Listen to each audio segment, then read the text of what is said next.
আমি আজকে করব ভোলা মাছ আলু বেগুনের ঝোল।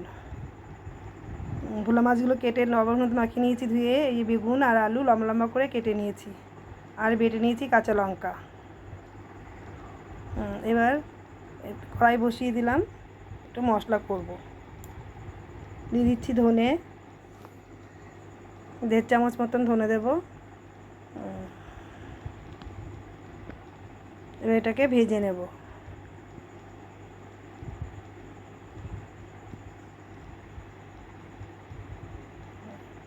ভাজা হয়ে গেছে, বেশি ভাজা যায় না, হালকা ভেজে নিতে হয়। এবার কড়াই বসিয়ে দিলাম, এবার মাছ ভাজার জন্য তেল দেব। তেলটাও গরম হয়ে এসছে।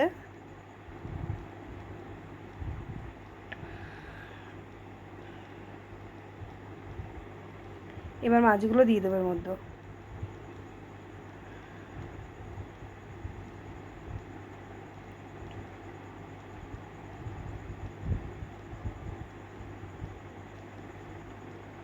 আশা করি আপনারাও সবাই ভালো আছেন, আমিও সুস্থ আছি।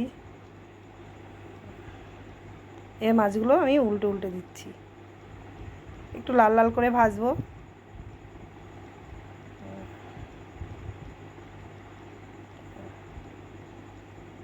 প্রতিটা মাছ উল্টে দিচ্ছি, দিয়ে এবার লাল করে ভেজে নামাবো এগুলো।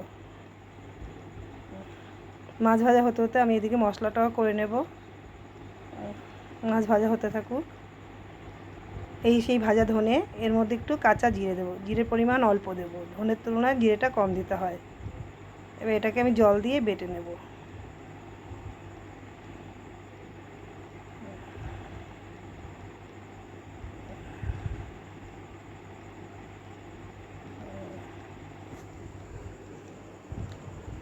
জল দিয়ে আস্তে আস্তে এটা বেটে নেব ভালো করে। এদিকে মাছ ভাজা হচ্ছে, দেখে নিই মাছ ভাজাটা কী অবস্থা। মাছ ভাজা হয়ে গেছে, এইগুলো তুলে নেব।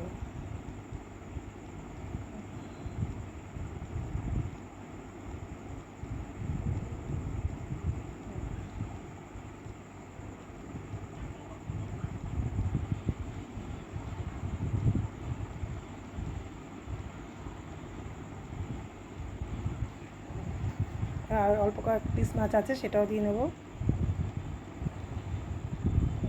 এগুলো ভেজে তুলব।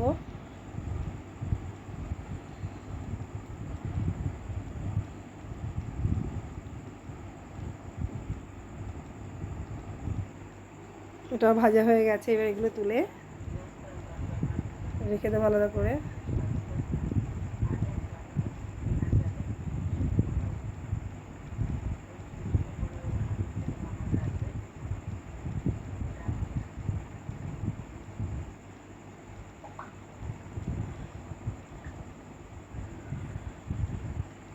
এটা ভেজে তোলা হয়ে গেলে এবার এর মধ্যে একটু কালো জিরে ফোড়ন দিয়ে দেবো।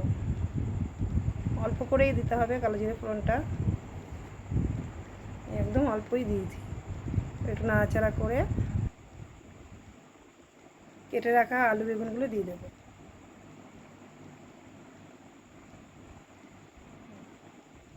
লম্বা লম্বা করে আলু আর বেগুন কেটে রেখেছিলাম।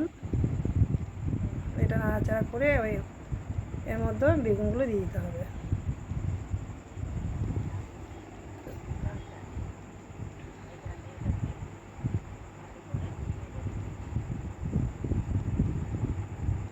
দিয়ে দেবো হলুদ আর লবণ।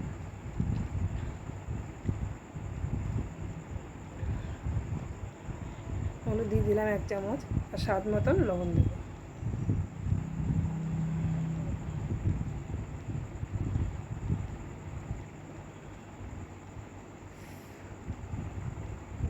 নাড়াচাড়া করে এটা মিশিয়ে নিতে হবে।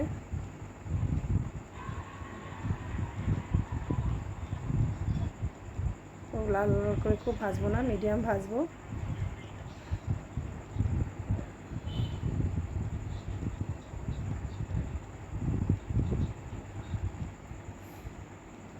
দেখুন ভাজা হয়ে এসছে,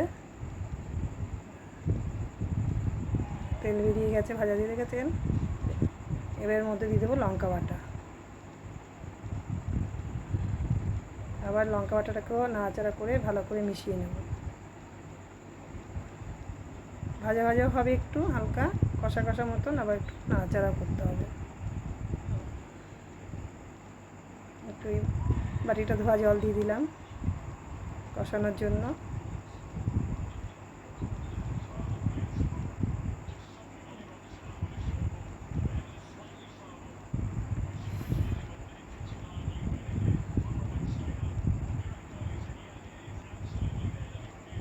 আমার রান্না ভালো লাগলে একটা লাইক, একটা শেয়ার আর একটু সাবস্ক্রাইব করে দিতে ভুলবেন না।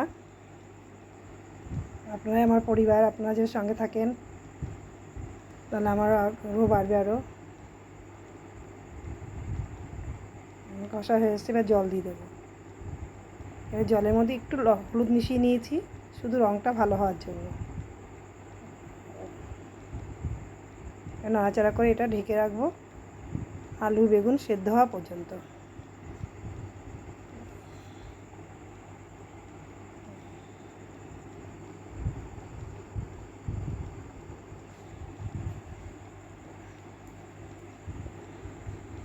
দেখি ঢাকনা তুলে আলু সেদ্ধ হলো কিনা, বেশ বলক তো ভালোই এসে গেছে, দেখি হ্যাঁ গলে গেছে। এবার মাছগুলো আমি মধ্যে দিয়ে দেবো।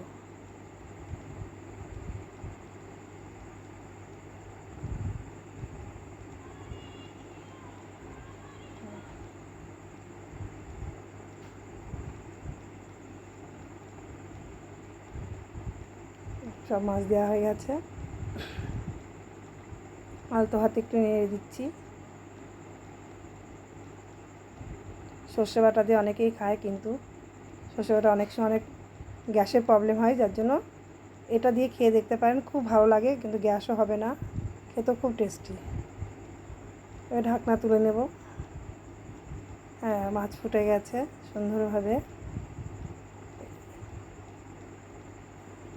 এর মধ্যে এবার সেই মশলাটা করে রেখেছিলাম ওটা দিয়ে দেবো।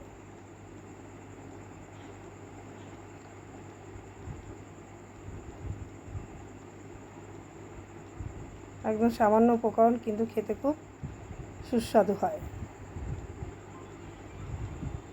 এবার দিয়ে দেবো কুচানো ধনেপাতা।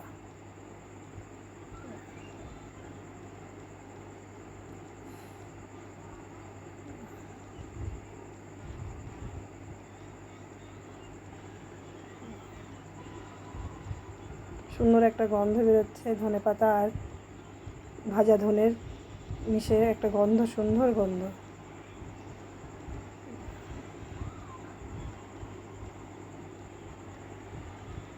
আবার একটু ঢেকে দিলাম।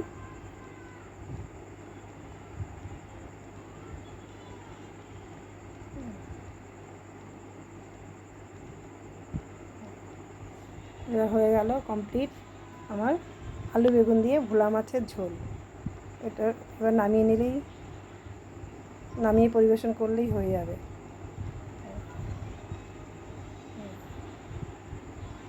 এই যে একদম গরম গরম ভোলা মাছের ঝোল।